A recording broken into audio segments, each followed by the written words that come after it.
وعلی المولود لہ رزقہن وکسوتہن، اس بچے کا رزق کھانا پینا اور اس بچے کا کپڑا مولود لہو پر یعنی بچے کے باپ کے اوپر عائد ہوتا ہے. سن رہے ہیں؟ لیکن کیسے؟ بالمعروف، دستور کے مطابق. یہی ہمیں بتانا ہے، دستور کے مطابق. یہ کیا ہے؟ بتانے کا مقصد یہ ہے، اگر کسی شخص نے اپنی بیوی کو طلاق دے دی، طلاق پڑ گئی، طلاق ہو گئی، اور 3 مہینے گزر گئے، بچہ آج پیدا ہوا، اور شوہر نے بچے کی پیدائش کے بعد اپنی بیوی کو طلاق دے دی، پھر دوسرے مہینے میں دوسری طلاق دے دی، پھر تیسرے مہینے میں تیسری طلاق دے دی، اب طلاق پڑ گئی. عورت تیسری طلاق کے بعد اپنے شوہر پر حرام ہو گئی، لیکن قرآن ایک قانون متعین کر رہا ہے کہ اس 3 مہینے کے بچے کا کیا ہوگا. اس بچے کے لیے اس کے پالن پوشن کا ذمہ دار کون ہوگا؟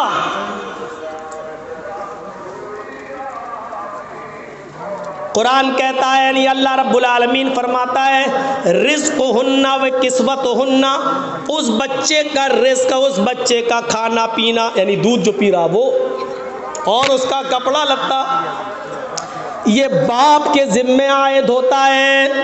اور سنیے، جب تک ماں اپنے بچے کو دودھ پلائے گی تو شوہر کو اس کے دودھ پلانے کی اجرت دینا پڑے گی.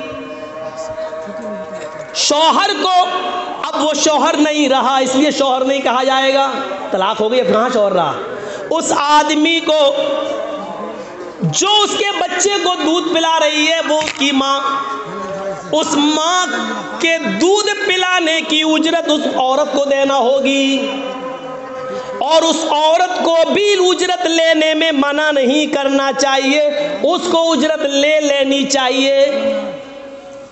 شوہر کو دینے میں، اجرت دینے میں، یعنی اس کا بدل، یہ لو اتنے پیسے ہم تمہیں دیں گے، دودھ پلاؤ. شوہر کو دینے میں پیچھے نہیں ہٹنا ہے اور عورت کو لینے میں پیچھے نہیں ہٹنا ہے. شوہر کو اس دودھ پلانے کی مزدوری لینا پڑے گی، جو طے کر لے. ہم آپ کے بچے کو دودھ پلائیں گے، 2 سال تک اس کی جو عدت ہے، جو مدت ہے دودھ پلانے کی، وہ ہم آپ کے بچے کو دودھ پلائیں گے، لیکن ہم اتنا روپیہ لیں گے. اور آدمی کو دینا پڑے گا، ٹھیک ہے ہم اتنا روپیہ تمہیں دیں گے، دودھ پلاؤ. اور سنو، عورت کو بھی طلاق دے دی، لیکن دودھ پلانے کی اجرت کے ساتھ ساتھ رزقہن و کسوتہن، اس عورت کے کھانے پینے کا بھی خرچہ اور اس عورت کے کپڑے کا خرچہ بھی مرد کو دینا پڑے گا، اس آدمی کو دینا پڑے گا، جب تک وہ اس کے بچے کو دودھ پلائے گی. مولانا کہاں پھانس دیا آپ نے ہمیں. لیکن قرآن نے ایک راستہ نکالا، کیا؟ بالمعروف، دستور کے مطابق، سماج میں جو چلن ہے اس چلن کے مطابق. عورت اگر دودھ پلانے کی اجرت مانگے کہ ہمیں 20,000 روپے دو تو تھوڑی چلے گا. عورت یہ کہے کہ ہم اتنے دن آپ کے بچے کو دودھ پلائیں گے، ہم کو یہ کپڑا لاؤ خرید کے 10,000 کی ساڑی، تو تھوڑی چلے گا. قرآن نے یہ کہہ دیا بالمعروف، دستور کے مطابق. اگر سماج کے اندر 200 اور 250 روپے کی ساڑی پہنی جاتی ہے تو 200 اور 250 روپے کی ساڑی پہنائی جائے گی. سماج کے اندر اگر دال بھات کھانے کا رواج ہے تو عورت مرغ مسلم نہیں مانگے گی، دال چاول ہی کھلایا جائے گا. دستور اس سماج میں جو چلن ہے اس کے مطابق. سنیے، ایک بچے کو دودھ پلانے کی اجرت میں بھی فضول خرچی کرنے کی اجازت نہیں دے رہا ہے قرآن. ایک عورت کو کپڑا دینے میں اس کو روزی اور کپڑے کا حق تو دے رہا ہے, لیکن اس میں بھی 10-20 ہزار روپے کی ساڑی دینے کا حق نہیں دے رہا ہے. اس میں بھی قرآن یہ کہہ رہا ہے دستور کے مطابق, چلن کے مطابق, سماج میں جو دستور ہے اس کے مطابق تمہیں خرچہ دینا ہے. یہ بتا رہا ہے قرآن کا یہ فیصلہ, اللہ کا یہ ججمنٹ کہ فضول خرچی سے یہاں پر بھی روکا گیا ہے. جو کہ آپ کے بچے کو دودھ پلا رہی ہے, آپ اس کے باوجود فضول خرچی نہیں کر سکتے ہیں. 5,000 کی جگہ 50,000 لے گی, 500 روپے کی ساڑی کی جگہ 5,000 کی ساڑی لے گی. جب آپ بچے کو دودھ پلانے والی عورت کو بھی دستور سے اور سماج کے طور و طریقے سے الگ ہٹ کر فضول خرچی کر کے زیادہ نہیں دے سکتے ہو, تو باراتیوں پر کیسے لٹا سکتے ہو, سماج میں اور برائیوں پر کیسے لٹا سکتے ہو؟ میرے بھائیوں, یہ تھوڑی سی عقل سے سوچنے والی بات ہے. تھوڑی سی اگر ہم عقل دوڑا لیں. کتنی عورتیں بیٹھی ہوئی ہیں بیچاری لڑکیاں جن کی شادیاں نہیں ہو رہی ہیں. کیوں؟ صرف اس وجہ سے کہ ان کے پاس دینے کے لیے کچھ نہیں. اور سماج, واہ رے سماج, یہ بیچارہ اتنا مجبور کر دیتا ہے. کچھ تو ہو. اچھا, جن کی لڑکیاں ہیں وہ تو بڑے خوش ہوتے ہیں کہ مولانا صاحب بہت اچھا بول رہے ہیں, لیکن جب یہ لوگ اپنے لڑکوں کی شادی کرتے ہیں تو یہ بھی مانگ کرتے ہیں. یہ بڑا دستور ہے. ارے جب تم یہ چاہتے ہو کہ میری لڑکی کی شادی میں کوئی جہیز نہ لے, تو آپ بھی تو ایک ایسے اصول بناؤ کہ ہم اپنے لڑکے کی شادی بغیر جہیز کے کریں. آپ لڑکے کی شادی میں تو لینا چاہتے ہیں, لیکن بیٹی کی شادی میں دینا نہیں چاہتے ہیں. تو یہ دستور سماج کو بیٹھ کے سوچنا پڑے گا, ایک قانون بنانا پڑے گا. نہ دیا جائے گا نہ لیا جائے گا. اور سوچو تو صحیح کہ ایک باپ 18, 19, 20, 22 سال تک اپنی لڑکی کی نگرانی کرتا ہے, گھر میں کوئی نہیں ہے, بیوی اپنے میکے گئی ہے, آپ کی بیٹی جوان ہے, لیکن آپ گھر چھوڑ کے اس لیے نہیں جاتے ہو کہ گھر میں میری سیانی جوان بیٹی اکیلی بیٹھی ہوئی ہے. آپ اس کے لیے چوکیدار بن جاتے ہو. جس نے چوکیدار بن کر 20-22 سال تک ایک بیٹی کو پالا ہو, پھر وہ تمہیں نکاح میں اپنی جوان بیٹی تمہیں دے رہا ہو. اے بھیڑیو, تمہیں شرم نہیں آتی اسی گھر میں ڈاکہ ڈالتے ہوئے کہ مجھے موٹر سائیکل دو, مجھے یہ دو, مجھے وہ دو. ارے تم سے تو اچھے وہ بھیڑیے جو خود بھیڑیوں کو نہیں کھاتے ہیں, تم سے اچھے وہ خونخوار جانور ہیں.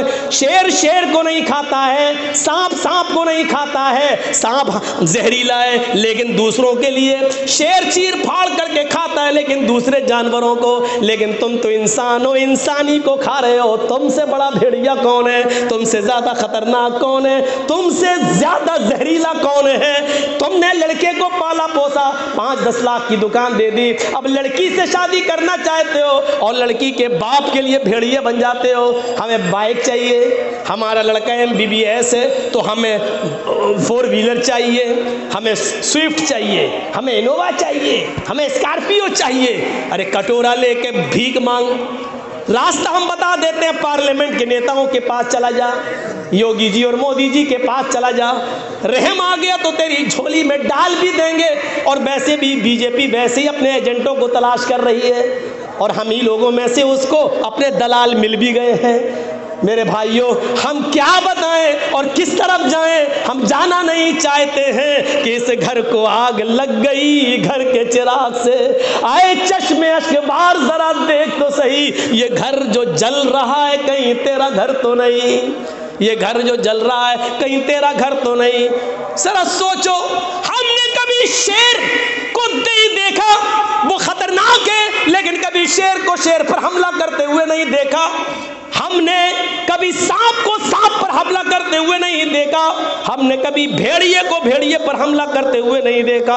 ہم نے ایک جانور کو دیکھا کہ وہ دوسری نسل پر حملہ کرتے ہیں, دوسرے جانوروں پر حملہ کر کے اس کا شکار کر کے کھاتے ہیں. لیکن ہے انسان, تو کتنا بڑا بھیڑیا ہے اور کتنا خونخوار ہے کہ تو اپنے ہی جیسے انسان پر حملہ کرتا ہے, اپنے ہی جیسے انسان پر حملہ کر کے اس کے گوشت کو نوچ نوچ کے کھاتا ہے. وہ بیچارہ اپنی بیٹی کی شادی کرنے کے لیے لون لیتا ہے اور اس لون کے لیے اپنا مکان لون پر رکھ لیتا ہے، اپنے مکان کے کاغذ دے کر وہ آسان اور سستے بیاج کے در پر وہ لون لیتا ہے اور پھر وہ اپنی بیٹی کی ودا کر دیتا ہے، لیکن اس گھر کا قرض ادا کرتے کرتے اس بوڑھے کی پوری زندگی گزر جاتی ہے، اور بعد میں پتہ چلتا ہے بینک والے آئے، انہوں نے گھر پر قبضہ کر لیا، سب کو گھر سے باہر نکال دیا۔ اس کے ذمہ دار ہیں آپ۔ میرے بھائیوں، اس دستور کو آسان کیجئے، نکاح کو آسان کیجئے، شادیوں کو آسان کیجئے۔ جب جائز کاموں میں فضول خرچی جائز نہیں ہے، جب اچھے اور دینی کاموں میں فضول خرچی جائز نہیں ہے، تو میرے بھائیوں ان برے کاموں میں فضول خرچی کی اجازت کون دیتا ہے؟ ان فضول خرچی میں ایک چیز اور بھی آتی ہے، جہاں شراب ہے، جہاں بارات ہے اور شادیاں ہیں، وہیں پر ایک فضول خرچی میں ایک چیز اور آتی ہے، بیڑیوں، سگریٹ اور تمباکوؤں میں جو پیسہ ہمارا برباد ہوتا ہے، یہ بھی فضول خرچی ہے۔ اور آج کے زمانے میں سب سے زیادہ پیسہ جو خرچ ہو رہا ہے وہ شراب نوشی پر ہو رہا ہے۔ ہمارے سماج کی نوجوان نسل آج جتنی تیزی کے ساتھ شراب کی طرف بڑھ رہی ہے، شراب کی طرف بڑھ رہی ہے، میرے بھائیوں اب اس کو روکنا بڑا مشکل ہو گیا ہے۔ مولانا جرجی سال میں ایک بار آئیں گے، بول کے چلے جائیں گے، تقریر کر کے چلے جائیں گے، لیکن کام تو ہمیں اور آپ کو خود کرنا ہے، روکنا تو سماج کو ہے، ذمہ داروں کو ہے۔ آئیے، شراب مختلف ادوار میں، مختلف طریقے سے، مختلف حالات میں کم ہوتی گئی اور لاسٹ میں آ کر وہ حرام قرار دی جاتی ہے، لاسٹ میں آ کر حرام قرار دی جاتی ہے۔ آئیے میں آپ کو بتاؤں، شراب کے سلسلے میں مکے میں سب سے پہلے جو آیت نازل ہوئی وہ آیت یہ تھی، وَمِن ثَمَرَاتِ النَّخِيلِ وَالْأَعْنَابِ تَتَّخِذُونَ مِنْهُ سَكَرًا وَرِزْقًا حَسَنًا۔ یہ قرآن کہہ رہا ہے۔ دیکھیے ابھی شراب حرام نہیں ہوئی ہے، لیکن اللہ کیا کہہ رہا ہے، آئیے دیکھیے نوجوانوں، سنیے ان آیتوں کو۔ اللہ کہہ رہا ہے، لوگوں پھلوں میں سے کھجور اور انگور بھی ایک پھل ہے، وَمِن ثَمَرَاتِ النَّخِيلِ، نخیل، نخل کھجور کو کہتے ہیں، وَمِن ثَمَرَاتِ النَّخِيلِ وَالْأَعْنَابِ، عنب انگور کو۔ کھجور اور انگور بھی ایک پھل ہے، بہت سے پھل ہیں، ان پھلوں میں سے کھجور اور انگور بھی ایک پھل ہے۔ کھجور ڈیٹ، انگور گریپس، یہ پھل ہیں، بہت سے پھل ہیں، لیکن یہ دو پھلوں کے نام آئے، پھلوں میں سے کھجور اور انگور بھی پھل ہیں، تتخذون منہ سکرن، جن سے تم نشہ بناتے ہو، لیکن ابھی حرام نہیں ہوا۔ تتخذون منہ سکرن، جن سے تم نشہ بناتے ہو، عرب کے اندر کھجور سے اور انگور سے، جو سے شراب بنائی جاتی تھی، جن سے تم نشہ بناتے ہو، جن سے تم سکر نشہ تیار کرتے ہو، ابھی حرام نہیں ہوا۔ دیکھیے بتایا، وَرِزْقًا حَسَنًا، اور خوبصورت حسین و جمیل رزق بھی پاتے ہو، یعنی کھجور ایسے کھا لو تو وہ خوبصورت پھل ہے، اچھا رزق ہے، کھا لو، اور اس سے تم نشہ بھی بناتے ہو۔ اللہ تعالیٰ نے نشہ کہا ہے، لیکن نشے کو حسن نہیں کہا ہے، یعنی پینا چاہو تو پی لو، لیکن یہ رزق حسن نہیں ہے، نشہ ہے، تم پی رہے ہو پیو، اس وقت تک ابھی حرام نہیں ہوا تھا، پینے کی اجازت ہے، لیکن اللہ نے سکرن کہا، جن سے تم نشہ بناتے ہو، لیکن نشے کے ساتھ حسن نہیں کہا، اور رزقن کے ساتھ حسن کا، رزقن حسنا، اور جب ایسے ہی کھاتے ہو تو یہ پاکیزہ رزق ہے، اچھا رزق ہے، یعنی ایسی کھجور انگور کھاؤ تو اچھا ہے، لیکن جب نشہ بنا لیتے ہو تو اچھا نہیں ہے، پی رہے ہو پیو، کھا رہے ہو کھاؤ، لیکن اچھا نہیں ہے۔ دیکھیے شروعات ہی بتا رہی ہے کہ کھا سکتے ہو لیکن اچھا نہیں ہے، پہلی چیز۔ اب دوسری جگہ آئیے، قرآن میں اب اللہ تعالیٰ نے دوسری جگہ کیا فرمایا، اب دیکھیے شراب کی، اب مدینہ میں جب ہجرت کر کے مدینہ پہنچ گئے اللہ کے رسول، یہ مکے میں آیت نازل ہوئی، اب جب مدینے پہنچے تو شراب کے بارے میں کیا حکم آتا ہے؟ یہاں پر بھی حرام نہیں ہو رہی ہے، سنیے، ادھر بھی حرام نہیں ہو رہی ہے۔ یسألونک عن الخمر والمیسر، اے محمد صلی اللہ علیہ وسلم، یہ مدینے کے لوگ آپ سے شراب اور جوئے کے بارے میں پوچھتے ہیں، آپ سے شراب اور جوئے کے بارے میں سوال کرتے ہیں، کیا ہے یہ؟ قل، کہہ دو، مدینے والوں سے کہہ دو، جن سے آپ مخاطب ہیں ان سے کہہ دو، قل فیہما اسم کبیر ومنافع للناس، آپ ان سے کہہ دو کہ ان دونوں میں بہت بڑا گناہ ہے اور لوگوں کے لیے کچھ منافع بھی ہے، کچھ پروفٹ بھی ہے، کچھ فائدہ بھی ہے۔ شراب اور جوئے میں کچھ فائدہ بھی ہے۔ فائدہ کیا ہے؟ ہمیں ٹینشن ہے، 4 بیٹیاں ہیں، شادی نہیں ہو رہی ہے، پی گئے ہوں، ٹینشن دور، خر، ماں بہن بیٹیاں بھاڑ میں جائیں، یہ فائدہ ہے۔ جوئے میں فائدہ کیا ہے؟ کون جیتے گا IPL؟ کے نائٹ، شاہ رخ خان کی ٹیم، وہ کہتا نا 1 بج 20 ہزار کی لگ گئی، جو جیت گیا اس کو 20 ہزار بیٹھے بیٹھے مل گئے، اور جو ہار گیا وہ گیا گھر میں بیوی کی سینڈل یاد کر رہی ہے، چل۔ اب جو جیت گیا اس کو فائدہ ہے۔ ابھی حرام نہیں ہوئی ہے، لیکن یہاں اللہ تعالیٰ نے ایک نقطہ چھیڑا ہے، کیا کہا؟ منافع للناس، جو جیت گیا اس کو کچھ فائدے ہیں، لوگوں کے لیے تھوڑے بہت فائدے ہیں، لیکن اسمہا قل فیہما اسم کبیر، فائدے مت دیکھو، ان کا گناہ بڑا ہے۔ یہ دوسری آیت ہے جہاں بھی شراب بالکل حرام نہیں ہوئی ہے، لیکن یہ بتا دیا گیا فائدے کم ہیں، نقصان زیادہ ہے۔ تیسری جگہ آئیے، اب دیکھیے تیسری جگہ اللہ نے، یہ بھی مدینہ میں اتری آیت، قرآن کیا کہتا ہے؟ یا ایھا الذین آمنوا لا تقربوا الصلاۃ وانتم سکارى حتی تعلموا ما تقولون۔ یہاں دیکھیے گا، آئے مسلمانوں، اب یہاں شراب پہ پابندی لگ رہی ہے، لیکن ایک دم نہیں لگی، ایک دم نہیں کہا گیا مت پیو، نہیں، یہاں لگائی ہے لیکن لمیٹڈ، دھیرے دھیرے لگایا جا رہا ہے، دھیرے دھیرے کنٹرول کیا جا رہا ہے۔ کیا کہا جا رہا ہے؟ آئے ایمان والو، آئے مسلمانوں، آئے محمد پر ایمان لانے والو، محمد کے رب کو اللہ ماننے والو، اللہ سے ڈرنے والو،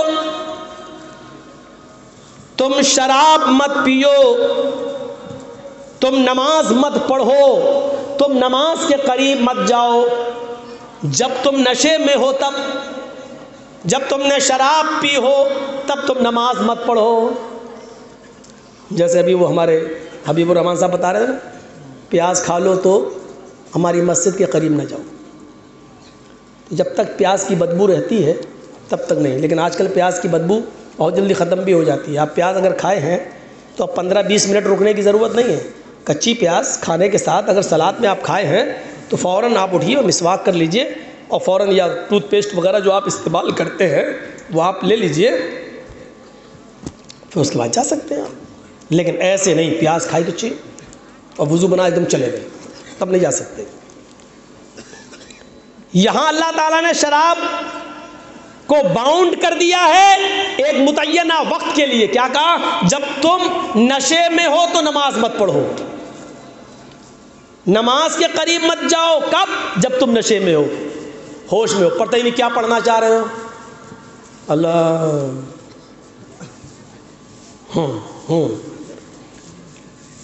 حتی تعلموا ما تقولون، کب تک نماز نہ پڑھو؟ جب تک تمہیں معلوم نہ ہو جائے کہ تمہاری زبان سے کیا نکل رہا ہے، تم جو پڑھ رہے ہو تمہیں معلوم بھی ہے یا نہیں۔ الحمدللہ رب العالمین الرحمن الرحیم یہی پڑھ رہے ہو؟ یا اللہ تیری آنکھیں جھکی جھکی گانا گا رہے ہو؟ آئی ایمانوں والو، تم نماز کے قریب مت جاؤ جب تم نشے میں ہو، اور اس وقت تک نماز نہ پڑھو حتی تعلموا ما تقولون، جو تم جانتے ہو، جو تم پڑھ رہے ہو وہ تم سمجھنے نہ لگو، وہ جان جاؤ کہ ہم کیا پڑھ رہے ہیں۔ اصل میں یہ آیت ایک پس منظر رکھتی ہے، سبب ورود۔ یہ آیت کب نازل ہوئی؟ ایک انصاری صحابی نے حضرت عبد الرحمن ابن عوف کی دعوت کر دی، کھانے میں حضرت علی کو بھی بلا لیا۔ ابھی شراب حرام نہیں ہوئی تھی، سنیے، ابھی شراب حرام نہیں ہوئی، اور مدینے میں دعوت ہو گئی۔ انصاری نوجوان نے دعوت کر دی، اور کس کی دعوت کی؟ ایک عبد الرحمن ابن عوف کی اور حضرت علی کی۔ حضرت عبد الرحمن ابن عوف نے کھانا کھایا، حضرت علی نے بھی کھانا کھایا، اس انصاری نے بھی کھانا کھایا۔ شراب حرام نہیں ہوئی تھی، کھانا کھانے کے بعد شراب کا دور چلا۔ کیسی ہوتی ہے ہم لوگوں کو نہیں ہوں گے، بہت سے لوگ اس کا ٹیسٹ بھی جانتے ہوں گے، اور پھر کیٹیگریز بھی الگ الگ، انگور کا ٹیسٹ الگ، کھجور والی کا الگ، تاڑی کا الگ، چاول کو سڑا کے بنایا جائے تو اس کا الگ۔ اب منہ لگنے کی بات ہے، کسی کو گورو منہ لگا ہوا ہے، کسی کو کھسی منہ لگا ہوا ہے، کسی کو دیسی مرغا، کسی کو پولٹری، ہے الگ الگ طریقہ۔ شراب کا دور چلا، شراب پی سب نے، حرام ہی نہیں ہوئی تھی تو پیتے تھے۔ شراب پینے کے بعد اب چڑھنے لگی دماغ میں، اور اسی وقت اذان کا ٹائم ہو گیا، نماز کا، مغرب کا۔ اذان کی آواز آنے لگی، اور کسی نے انہی تینوں میں سے کسی کو امام بنا دیا نماز پڑھانے کا، چلو پڑھاؤ نماز۔ اب چڑھی تو تھی، اب پینے والا کسی کو سمجھتا ہے کچھ؟ وہ دلی پہ یاد ہے نا، ایک بار پولیس والے لاٹھی مار رہے تھے، مودی جی آ رہے ہیں، اور وہ کہتا کون آ رہا ہے؟ شرابی کہتا کون آ رہا ہے؟ مودی جی آ رہے ہیں۔ بھاگ جا، ہٹ، سواری آ رہی، میرے باپ کے نوکر ہیں۔ شرابی بولتا او کیا ہوا، آ رہے سب میرے باپ کے نوکر ہیں۔ شرابی کی نظر میں کوئی کچھ نہیں ہوتا ہے، ہوں گے جب نشہ اترتا تب نہ سمجھتا ہم نے کس کو گالی دی۔ اب ان تینوں میں سے کسی کو امام بنا دیے، چلو پڑھاؤ۔ سورہ فاتحہ تک تو صحیح پڑھا، اللہ اکبر، الحمدللہ رب العالمین الرحمن الرحیم مالک یوم الدین ایاک نعبد و ایاک نستعین اہدنا الصراط المستقیم صراط الذین انعمت علیہم غیر المغضوب علیہم ولا الضالین، آمین۔ چڑھتی جا رہی ہے، گردن جھکتی جا رہی ہے، بسم اللہ۔ اب پڑھنا ہے ان کو، قل یا ایھا الکافرون، قل یا ایھا الکافرون لا اعبد ما تعبدون۔ اب وہ چڑھی ہوئی ہے دماغ میں، اب وہ جانتے ہیں ان کی زبان سے کیا نکل رہی، قل یا ایھا الکافرون نحن نعبد ما تعبدون، معنی ہی بدل گیا۔ قل یا ایھا الکافرون نحن نعبد ما تعبدون، اب پیچھے سے ان کو لقمہ دیا جا رہا ہے، لا اعبد ما تعبدون، قل یا ایھا الکافرون لا نحن نعبد ما تعبدون، پھر وہی نکل رہا ان کے منہ سے۔ کسی طرح خیر صلی نماز ہوئی، معنی ہی بدل گیا بھائی۔ لا اعبد ما تعبدون، آئے محمد صلی اللہ علیہ وسلم کہہ دو کہ اے کافرو، قل یا ایھا الکافرون، اے نبی کہہ دو اے کافرو، لا اعبد ما تعبدون، میں ان کی عبادت نہیں کرتا جن جھوٹے خداؤں کی عبادت تم کر رہے ہو۔ یہ ترجمہ ہے۔ اب وہ کیا پڑھ رہے ہیں؟ قل یا ایھا الکافرون نحن نعبد ما تعبدون، اے محمد کہہ دو اے کافرو ہم بھی انہی کی عبادت کرتے ہیں جن کی تم کرتے ہو۔ معنی ہی بدل گیا۔ یہاں نماز ختم، وہاں محمد رسول اللہ پر مدینہ میں یہ آیت نازل ہوتی ہے، یا ایھا الذین آمنوا لا تقربوا الصلاۃ وانتم سکارا۔ اے محمد صلی اللہ علیہ وسلم اپنے ساتھیوں سے کہہ دو کہ تم نماز کے قریب مت جاؤ جب تم نشے میں ہو۔ نوجوانوں، اتنی خراب چیز ہے جو قرآن کو بدلنے پر مجبور کر رہی تھی، اتنی خطرناک چیز ہے جو صحابہ کرام جیسی ہستی بھی قرآن کو غلط پڑھنے لگی اور ان جھوٹے خداؤں کی عبادت کا مرثیہ گانے لگی، جن کی عبادت نہ کرنے کے لیے اور جن کی عبادت سے روکنے کے لیے اللہ تعالیٰ نے 1 لاکھ کم و بیش 1.25 لاکھ انبیاء کرام کو اس دنیا میں بھیجا اور اس کی آخری کڑی جناب محمد رسول اللہ کو اتارا۔ اتنی خطرناک چیز، اور کیسے آج تمہارے حلق کے نیچے اتر جاتی ہے، شرم نہیں آتی۔ ہائے ایمان والو، تم نماز کے قریب مت جاؤ جب تم نشے میں ہو، اور اس وقت تک نماز مت پڑھو حتی تعلموا ما تقولون، جب تک کہ تمہیں خود معلوم نہ ہو جائے کہ تم اپنی زبان سے جو کہہ رہے ہو وہ سمجھ بھی رہے ہو یا نہیں سمجھ رہے ہو، سمجھ بھی رہے ہو یا نہیں سمجھ رہے ہو، یہ ہے۔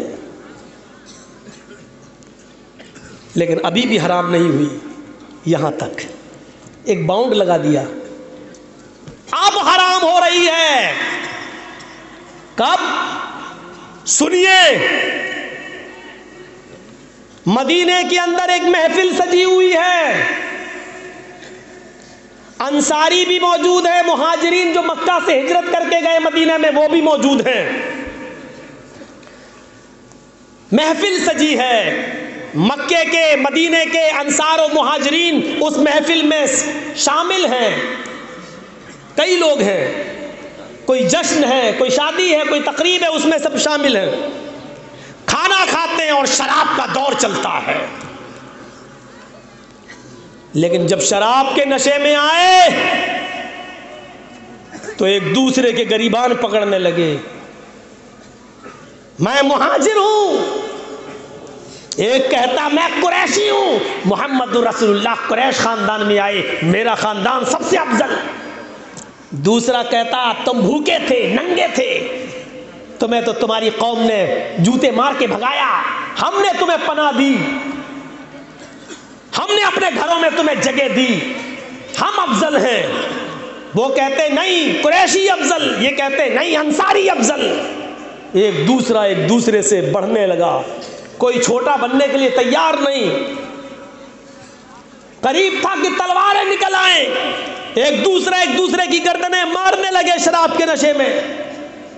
میں بڑے باپ کا بیٹا ہوں، میں قریشی ہوں، میں فلاں ہوں، میں مہاجر ہوں، میں نبی اکرم کے خاندان کا ہوں۔ وہ کہتا ہے کہ میں نے تمہیں پناہ دی ہے، میں نے تمہیں جگہ دی ہے، تمہارے پاس رہنے کو گھر نہیں تھا، ہم نے ٹھکانہ دیا ہے، تمہارے پاس کمانے کو کھیتی باڑی نہیں تھی، ہم نے تمہیں کھیت دیا ہے، ہم نے تمہیں اناج دیا ہے، ہم تم سے افضل ہیں، ہم بڑے ہیں۔ کوئی چھوٹا بننے کے لیے تیار نہیں۔ جب معاملات سے زیادہ بڑھ گیا، کسی طریقے سے محمد رسول اللہ نے سنبھالا، اس موقع پر مکمل طور پر شراب کی حرمت کا اعلان کر دیا جاتا ہے۔ انما الخمر والمیسر والانصاب والازلام رجس من عمل الشیطان فاجتنبوه لعلکم تفلحون۔ اب شراب حرام ہو رہی ہے، کیا کہہ دیا گیا؟ انما الخمر، ہر قسم کی شراب، سمجھ رہے ہیں؟ ہر قسم کی۔ بہت سے لوگوں کے ہاں یہ عقیدہ ہے، اشارہ سمجھ لینا، بہت سے لوگوں کے ہاں یہ عقیدہ ہے کہ صرف انگور سے بنی ہوئی شراب حرام ہے، بس کھجور سے، چاول سے، اس سے بنائی جائے تو وہ حرام نہیں ہے، وہ آپ پی سکتے ہیں۔ اسی لیے بہت سے لوگ بیڑی سگریٹ کو حرام ماننے سے بھی انکار کرتے ہیں۔ کیوں؟ کیونکہ وہ جانتے ہیں کہ یہ کھجور سے نہیں بنی ہے، وہ کہتے مکروہ ہے۔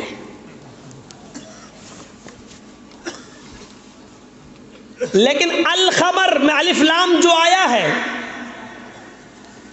وہ عمومیت پر دلالت کرتا ہے، ہر قسم کی شراب۔ بہت سے لوگوں کے ہاں، پھر سن لو، صرف کھجور سے بنائی ہوئی شراب حرام ہے، انگور سے بنائی ہوئی شراب حرام ہے، اور بقیہ سب حلال۔ اور انگور سے بنی ہوئی شراب بھی وہ حرام ہے جس میں نشہ آئے۔ مثلا ہم نے ایک گلاس شراب پی لی، نشہ نہیں آیا تو ٹھیک ہے، یہ حرام نہیں ہے۔ 2 پی لیا گلاس، نشہ نہیں آیا تو ٹھیک ہے، اب حرام نہیں ہے۔ ایک حرام بھی ہے ان کے ہاں تو وہ بھی پوری حرام نہیں ہے، جس گلاس میں نشہ آئے گا وہ گلاس حرام ہے۔ مثلا ہمیں 10 گلاس پینے کی عادت ہے، 9 گلاس میں اگر نشہ نہیں آیا تو 9 حلال ہے، 10ویں میں نشہ ہے تو 10واں حرام ہے، 9 حلال ہے۔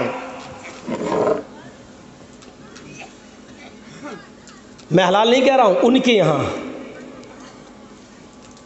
لیکن یہاں ہمارے یہاں ما اسکرا کثیرہ فقلیلہ حرام، جس کے بہت زیادہ کھانے یا پینے سے نشہ آتا ہو اس کی ایک بوند بھی حرام ہے، چاہے نشہ آئے یا نہ آئے۔ جس کے زیادہ کھانے سے نشہ آتا ہو، کم کھانے سے نہیں، اس کا کم کھانا بھی حرام۔ یہ ہمارے یہاں دلیل ہے۔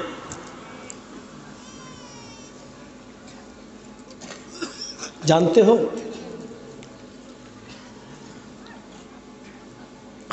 عربی میں شراب کو کیا کہتے ہیں؟ خمر۔ خمر کے معنی شراب۔ اور عورتیں جو دوپٹہ اوڑھتی ہیں سر پہ، اوڑھنی، اس کو عربی میں کیا کہتے ہیں؟ خمار۔ حمار نہیں، وہ تو گدھا ہو جائے گا، خمار، خے سے۔ شراب کو کیا کہتے ہیں؟ خمر۔ اور عورتیں جو دوپٹہ اوڑھتی ہیں، اوپر سر کے بال چھپا لیتی ہیں، اس کو کیا کہتے ہیں؟ خمار۔ خمار کیوں کہتے ہیں؟ کیونکہ وہ آپ کے چہرے کو، آپ کے بالوں کو چھپا لیتا ہے، اس لیے اس کو کہتے ہیں خمار، سر کے بالوں کو چھپانے کا آلہ۔ اور اسی سے بنا خمر، یہ بھی چھپاتی ہے شراب۔ کیا چھپاتی ہے؟ الخمر ما خامر العقل، عقل کو چھپا دیتی ہے۔ شراب پینے کے بعد عقل کام نہیں کرتی ہے۔ عقل کے معنی کیا ہوتے ہیں؟ چلیے، آج تک کہتے نہیں بڑا عقل مند ہے۔ عقل کے معنی کیا ہوتے ہیں؟ عقل کے معنی ہوتے ہیں باندھنا۔ باندھنا، جیسے ہم نے، جیسے یہ باندھ دیا انہوں نے، یہ کسی کو کسی چیز سے باندھ دینا، اس باندھنے کو کیا کہتے ہیں عربی میں؟ عقل۔ اور اونٹ کے گلے میں رسی ڈالی اور اس رسی کو کسی درخت سے باندھ دیا تو وہ رسی کو کیا کہیں گے آپ؟ اقال۔ اقال، اقال کے معنی رسی۔ اس کو اقال کیوں کہتے ہیں؟ کیونکہ اس سے آپ کسی چیز کو باندھتے ہیں۔ آپ عقل مند ہیں جب تک بندھے ہوئے ہیں۔ عقل کا معنی باندھنا۔ اس عقل نے، آپ انسان ہیں، انسانیت کو باندھ دیا ہے۔ یہ حلال ہے، یہ حرام ہے، یہ صحیح ہے، یہ غلط ہے، یہ ماں ہے، یہ بہن ہے، یہ بیٹی ہے، یہ بیوی ہے۔ آپ کی عقل بندھی ہوئی ہے۔ اور شراب جب پی لیتا ہے انسان تو یہ شراب آپ کی بندھی ہوئی عقل کو کھول دیتا ہے۔ اور جب عقل کھل جاتی ہے، جب بندھی ہوئی چیز کھل جاتی ہے تو کھل جانے کے بعد وہ آؤٹ آف کنٹرول ہو جاتی ہے۔ اب آپ بندھے نہیں ہیں، اب بندھے نہیں ہیں تو آپ اپنی بہن کو بھی ماں بہن کی گالی دو گے، آپ اپنی ماں کو بھی ماں بہن کی گالی دو گے، آپ اپنی بیوی کو بھی ماں بہن کی گالی دو گے، آپ کسی نالی میں گر جاؤ گے تو اس کو بھی زمزم، نالی کے پانی کو بھی زمزم سمجھ کے پیو گے، کیونکہ اب آپ کی عقل بندھی نہیں ہے۔ آپ انسان ہیں، بندھے نہیں ہیں، کیونکہ شراب نے اس بندھن کو توڑ دیا ہے، کھول دیا ہے۔ اس لیے کہتے ہیں عقل، یعنی عقل کا معنی باندھنا۔ جب تک یہ انسانیت کو باندھی ہوئی ہے تب تک ٹھیک ہے، اور جہاں انسانیت کا بند کھل گیا، عقل بند جو بندھن ٹوٹ گیا، تو سمجھ لیجئے گا کہ آپ اب سب کی عزت و آبرو کو لوٹ بیٹھیں گے, لوٹ لیں گے. سمجھ گئے آپ؟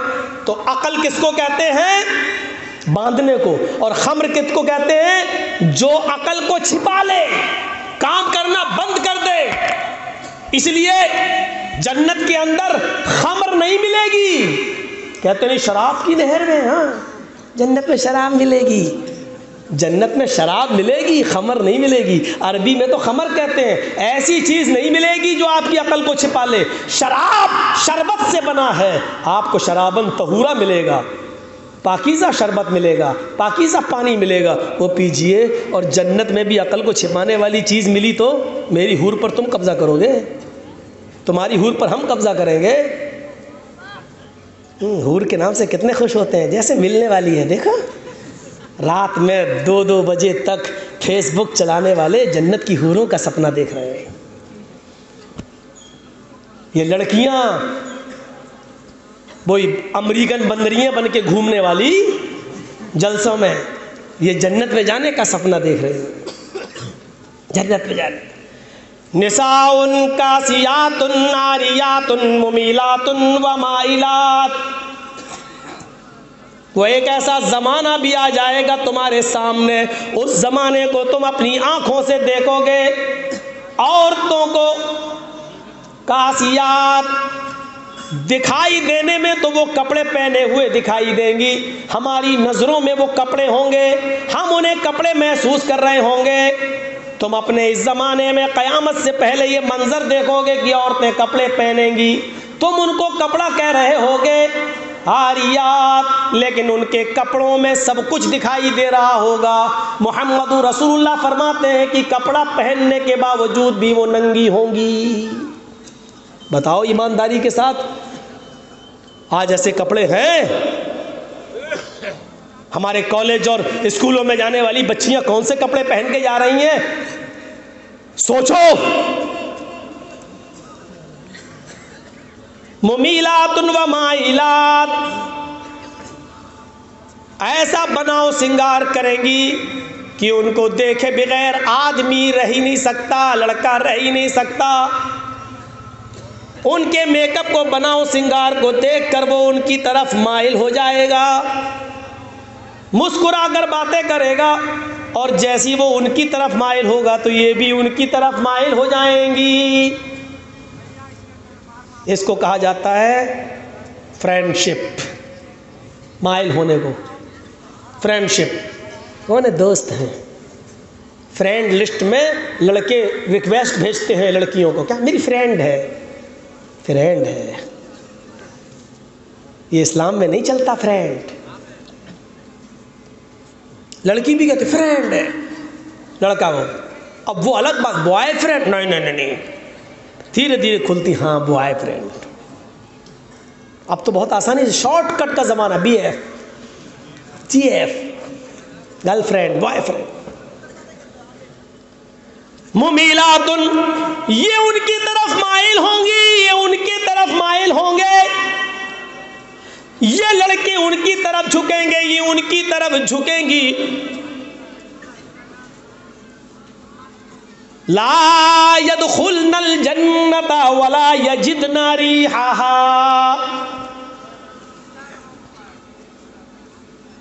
جب تم ایسی عورتوں کو دیکھو تو محمد رسول اللہ کا فرمان یاد کر لو, لا يدخلن الجنت, ایسی عورتیں جنت کے اندر داخل نہیں ہوں گی. بلکہ بعض لوگوں نے یہاں پر لا يدخلنا کی جگہ لا يدخلنا بھی لکھا ہے, معنی بدل جائے گا. عربی زبان میں جہاں حدیثیں لکھی گئی ہیں اس میں زبر زیر نہیں ہے, وہ لگانا پڑتا ہے. لا يدخلن الجنہ, اگر یہ ہے تو اس کا ترجمہ یہ ہوگا کہ ایسی عورتیں جنت میں داخل نہیں ہوں گی.